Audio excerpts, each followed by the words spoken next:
Mirror, আমরা এই মুহূর্তে এসেছি খুলনা ওষুধ প্রশাসন জেলা কার্যালয়ে।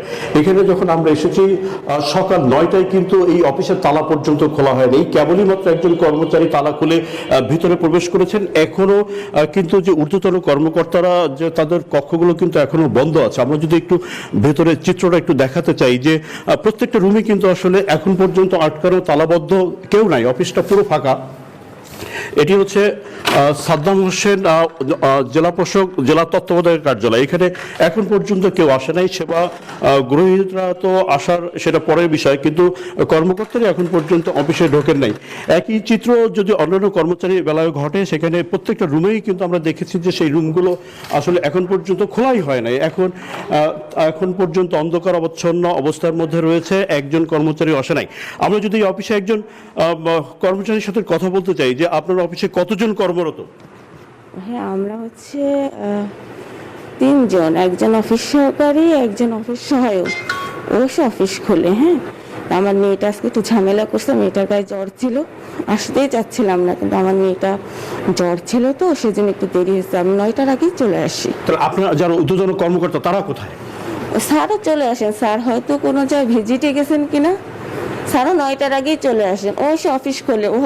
ও মনে হয় বাড়ি গেছিল, নড়াইলে মনে তোর বাসা, তুমি বাড়ি গেছিলে না? বাড়ির থেকে আসছে তো ও এসে অফিস খোলে। আমরা 9টার আগে মানে উপস্থিত থাকি, স্যারও চলে আসেন। আমরা যদি এই একই চিত্রটা যদি একটু বিভাগীয় কার্যালয়ে দেখাতে চাই, এই ভবনেরই দোতলায় হচ্ছে বিভাগীয় কার্যালয়, সেখানেও একই চিত্র।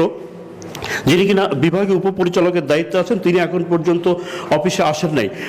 এইভাবে আসলে ওষুধ প্রশাসন অধিদপ্তর খুলনায় কার্যক্রম চলছে। আমরা যদি একটু বিভাগীয় কার্যালয়ে দেখাতে চাই, এখানে হচ্ছে উপপরিচালক সুকর্ণ আহমেদের এই কক্ষটি। এখানেও কিন্তু উনি এখানে অনুপস্থিত রয়েছেন। আমরা 9টার পরে যখন এসেছি তখন এখানে একজন মাত্র কর্মচারী সঞ্জয়, তাকে আমরা পেয়েছি। আমরা যদি একটু জানতে চাই যে সঞ্জয় উপপরিচালকের দায়িত্বে যিনি আছেন, উনি এখন অফিসে কেন আসেন নাই? স্যার আছে, স্যার সাথে কুষ্টিয়াতে আছে। স্যার সাথে কেন অফিসে তো উপস্থিতি বাধ্যতামূলক?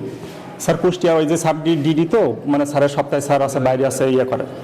কিন্তু উপস্থিত হয়ে তারপর তো জানাতে হবে। আপনি জানেন বিষয়টা? এটা স্যার বলতে পারবে স্যার। আচ্ছা, আপনি কোন অফিসের দায়িত্ব পালন করেন? আমি বিভাগীয় কার্যালয়।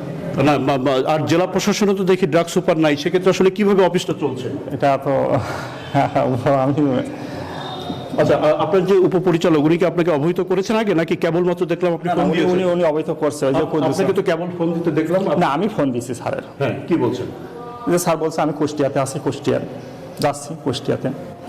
জি, একটু চিত্রটা তো একেবারে এলোমেলো। আপনারা দেখছেন যে আসলে এখানে যারা কিনা দায়িত্বরত কর্মকর্তা কর্মচারী কেউই নাই, অফিসগুলো পুরোপুরি শূন্য। আমরা যখন এখানে এসেছি 9টা 15 বাজে, তখন সবেমাত্র দেখেছি জেলা কার্যালয় খোলার জন্য, এবং 9টা 5-এ একজন মাত্র কর্মচারী উপস্থিত ছিলেন, সঞ্জয়।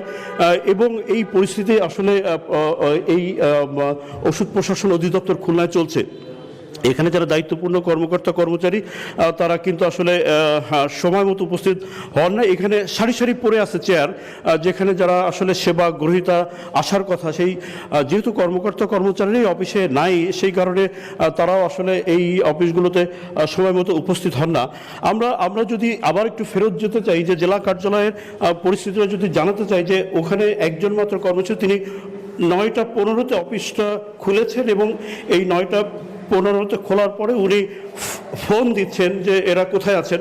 যদি চিত্রটা আরেকবার একটু দেখাতে চাই, যে এই অফিসটায় একেবারে পুরোপুরি আবাসন মতো করা হয়েছে। এখানে এটি হচ্ছে রান্নাঘর তৈরি করা আছে, যেটা হচ্ছে ওষুধ প্রশাসনের অফিস, কিন্তু এখানে একেবারে রান্নার সরঞ্জামাদি দিয়ে এখানে পুরোপুরি রান্নার কার্যক্রম চলছে।